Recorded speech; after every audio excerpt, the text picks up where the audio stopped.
Здравствуйте, дорогие друзья! Рекомендую вам подписаться на своеобразный канал о политике и о знаменитых персонах, которые в ней участвуют. Подписывайтесь на канал, и продолжение будет после рекламного ролика. Надеюсь на понимание, за счет этой рекламы мы и делаем наше видео дальше.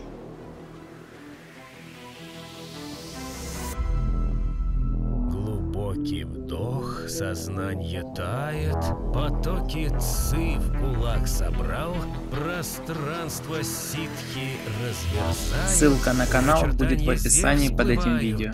Банзай! Страх и обман в аэропортах Москвы. Мирзияев не знает. Президент Узбекистана, ты свой самолет отправил бы сюда, да, в чартер, да? На твоем диване в этом, пусть прилетели бы эти простые пролетарии. Досмотрите это видео до конца, и вы узнаете, что происходит с застрявшими мигрантами. Подписывайтесь на наше обновление, чтобы быть в курсе о всех новинках на нашем канале. Дело в том, что у нас в республике карантин, не пускают из других стран. И мы ждем, когда подтвердят. Я надеюсь, что мы достучимся до наших представителей и нас примут. Сотни мигрантов из стран Центральной Азии застряли в московских аэропортах без возможности покинуть Россию. В московском аэропорту Внуково настоящий ажиотаж. Но не потому, что люди улетают в отпуск, а потому, что сотни мигрантов из Центральной Азии не могут попасть домой. Что-то сказали туда идти, там это, гостиницу обещали, мы сами не захотели, потому что мы просто боялись туда это. Что рейс вас Да, мы просто останемся тут.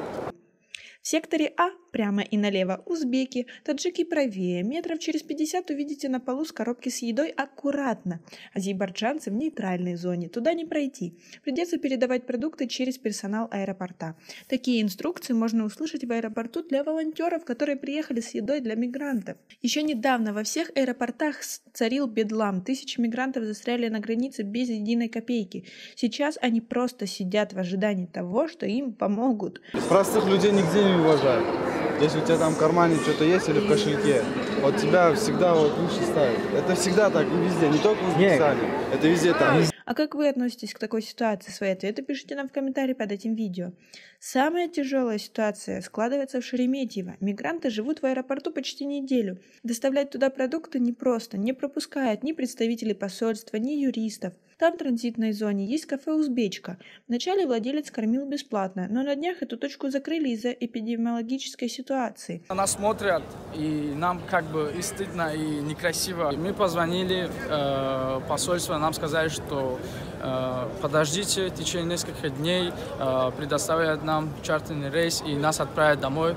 Кому-то просто не понравилось скопление мигрантов, а то, что люди без питания остались, это нормально, сетует представитель Центра правовой помощи. Мигранты рассказывают, что беда пришла откуда не ждали. Авиакомпании одна за другой, отменявшие рейсы, отказались помогать и не кормили. Объясняли это непредвиденными обстоятельствами, вызванными коронавирусом. А почему мы должны молчать? Сейчас есть еда, нам помогают волонтеры. Но разве это нормально, что мы спим на холодном полу? Но ни властям Таджикистана, ни Узбекистана, ни России до нас дела нет. Ну, кто сделает так?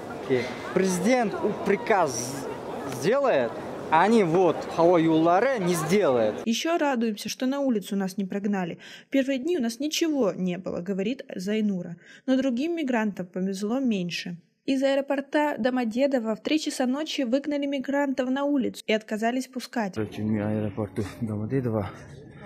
Там время уже час прошли. Там, короче, ОМОНцы приехали, вот там стоит, вот там на угле. Вот. Они приехали. Всех выгонял на... Мигранты рассказывают, что в 3 часа ночи не ходит никакой транспорт, чтобы добраться до центра и найти себе ночлег.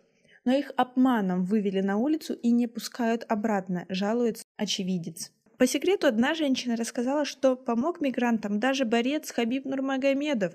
Он перевел деньги организациям на еду. Выручает и столичный ресторатор Алексей Ходорковский. Готовит для мигрантов еду. В целом, граждане Таджикистана и Узбекистана подавлены и очень надеются на возвращение домой.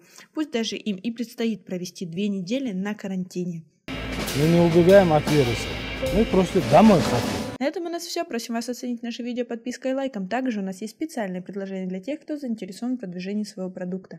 Мы предоставляем рекламу на очень выгодных условиях. Подробности будут под видео или же в шапке профиля. До скорой встречи!